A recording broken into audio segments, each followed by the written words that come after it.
Welcome back student. आज फिर से इस वीडियो में मैं आप लोगों का स्वागत करता हूं स्टूडेंट। और आज की इस वीडियो में मैं आप लोगों को रेसिप्रोकल प्रोनाउन मतलब प्रोनाउन की अगली क्लास आप लोगों के सामने लेकर के मैं आगे बढ़ रहा हूं।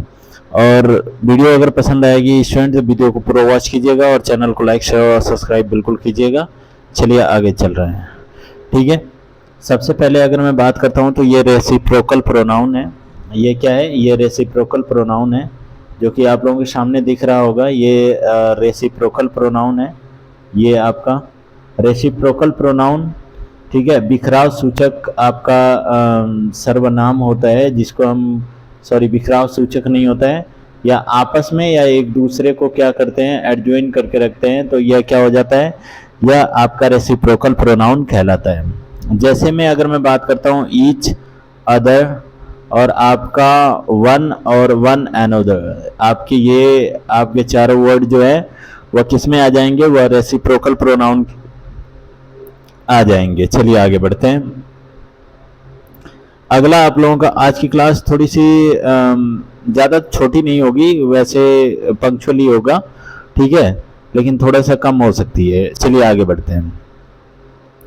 Y are we fighting with each other, और देखिए यहाँ पर दिया है कि why are we fighting with each other one another. देखो यहाँ पे दोनों which each other one another, दोनों के दोनों क्या है?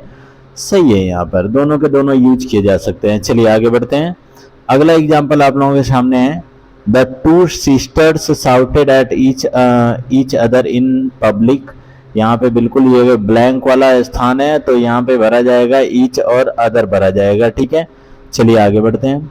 अगला आप लोगों को दिया हुआ है कि it is the duty of all the people to love one another. तो ये क्या हो जाएगा? वन अनदर भी आपका क्या हो जाएगा? यह आपका यहाँ पे भर दिया जाएगा, जो कि पीपल के साथ इस्तेमाल यहाँ पर किया जाता है, ठीक है। आगे चलते हैं। अगला आप लोगों का फिर से दिया हुआ है, वहां यहाँ पे वन अनदर हो जाएगा। क्या दिया है? The office staff members wished one another on Holi, ठीक है। इसके बाद अगला दिया हुआ है the couple blamed each other for the loss. चलिए अगला इसी तरीके का ये एग्जाम्पल हो जाता है, आप लोग कर लोगे। इसके बाद अगर मैं बात करता हूँ रिलेटिव प्रोनाउन, जो कि बिल्कुल रिलेशन से अर्थात क्या संबंध से डिनोट करवाता है। क्या डिनोट करवाता है? संबंध को डिनोट करवाता है, ठीक है ना। ये क्या है? यह रिलेटिव प्रोनाउन है, संबंध को डिनोट करवाता है। ये सारे वर्ड्स हैं जो संबंध को डिनोट करवाते हैं। जैसे कि यहाँ पर अगर मैं बात कर रहा हूँ, हु हो जाएगा, हुज हो जाएगा, होम हो जाएगा, विच हो जाएगा और व्हाट हो जाएगा, ठीक है ना। इसके बाद अगर मैं बात करता हूं तो आगे चल लेते हैं। अगला आपका दिया हुआ है Rahul is the boy who has made mischief.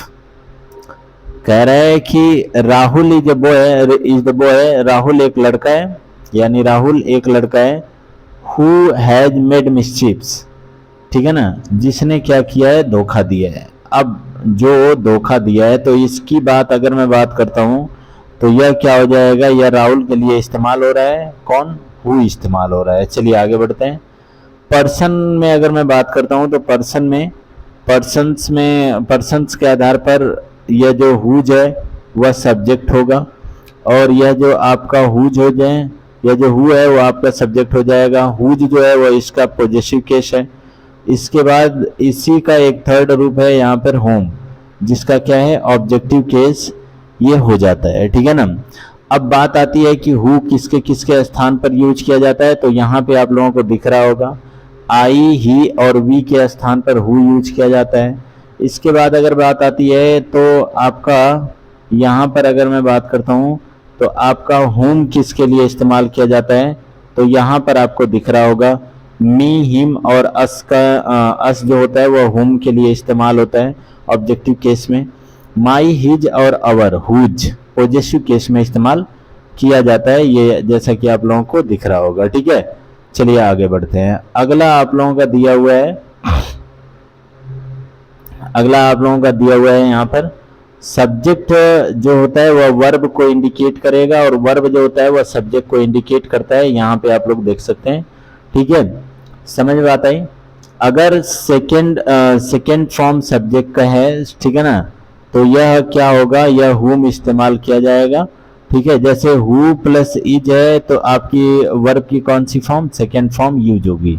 चलिए यहाँ पर देख लेते हैं, जैसे राहुल इज द बॉय हुम, ठीक है ना, राहुल इज द बॉय हुम आई मेट यस्टरडे, जिससे मैंने क्या किया था, कल मिला था, ठीक है। तो यह किसके साथ लग गया, यहाँ पर ये बिल्कुल टैली कर गया इस रूल को, ठीक है, आप लोग देख सकते हैं। फिर यहाँ पे हु हो जाएगा इस तरीके से, ठीक है। अगला देखते हैं, अगला ये कुछ और एग्जांपल्स हैं, जैसे दिया है Rohit is the person whom Mohit abused last night, whom भरा जाएगा यहाँ पर। इसके बाद अच्छा ये इज के हिसाब से यहाँ पर क्या यूज किया गया है, रोहित यूज किया गया है, ठीक है ना। अगला अगर मैं बात करता हूँ तो फिर दिया है कि Rohit the person who abused Mohit last night, यहाँ पर क्या हो जाएगा, हु हो जाएगा। अगला मैं बात कर रहा हूँ तो आपका Rohan is the person who I met watch the actor himself, ठीक है। इसके बाद रेखा इसी प्रकार से होम हो जाएगा और यह क्या हो जाएगा, हु हो जाएगा, समझ में आता है। चलिए आगे बढ़ जाते हैं। अगला ये कुछ और एग्जांपल हु और होम और हुज से दिया हुआ है, जिसको आप लोग पॉजिटिव केस में डिनोट मैं ऑलरेडी ऊपर करवा चुका हूं। तो आगे चलते हैं। अगला आप लोगों का दिया हुआ है क्या, Vivek is the some person that cheated me last week. अब देखो यहाँ पर हु तो लगेगा नहीं, कन्फर्म है। यहाँ पर हु की जगह पर क्या काम करने लगा, दैट काम करने लगा। अब दैट जो होता है सेम वर्ड्स में होते हैं। दैट जो होता है व्हेन वर्ब इज गिवन, जब क्या है वर्ब दी गई रहती है, जब वर्ब दी गई रहती है। देखो जब इज के बाद वर्ब नहीं दी गई रहती है तब आपका हु और हुज और होम का प्रयोग किया जाता है। लेकिन अगर मैं बात करता हूं, अगर यहाँ पर इज के बाद यानी व्हेन वर्ब इज गिवन, यानी जब वर्ब दी गई होगी, is am are was were के बाद अगर वर्ब दी गई होगी, जैसे कि यहाँ पर आप लोग देख सकते हो, इसके बाद क्या दिया गया है, वर्ब दिया गया है। तो वर्ब दिया गया है तो वहां पर हु या हुज की जगह पर दैट लगेगा और क्या लगेगा, एज लग जाएगा, समझ में आता है। चलिए आगे बढ़ते हैं। जैसे यहाँ पर देखते हैं दिस इज द सेम, देखो आ गया ना, दिस इज द सेम आ गया तो यहाँ पर क्या लगेगा, दैट लग जाएगा, ठीक है ना। इसके बाद यहाँ पे देखिएगा दिस इज द सेम, अब फिर ये आया तो फिर यहाँ पर क्या लग जाएगा, एज लग जाएगा। दिस इज द सेम, फिर यहाँ पर दैट लग जाएगा। अर्थ के आधार पर हम लोग यूज कर लेंगे, ठीक है।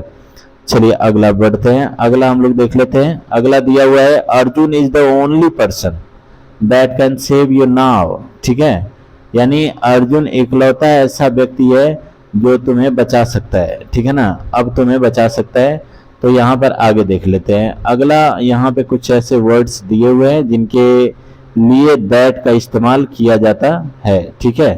एक सेकंड रुकिएगा, जिनके लिए किसका, दैट का इस्तेमाल किया जाता है। जैसे यहाँ पर देखो ये पूरा का पूरा आप लोगों का दिया हुआ है, देखो the same, the only, the few, the little, none, nothing, everything, all. अगर ये सारे के सारे वर्ड्स दिए गए हैं तो इनके लिए जो इस्तेमाल किया जाएगा ये क्या किया जाएगा, दैट का इस्तेमाल किया जाएगा, समझ में आता है ना।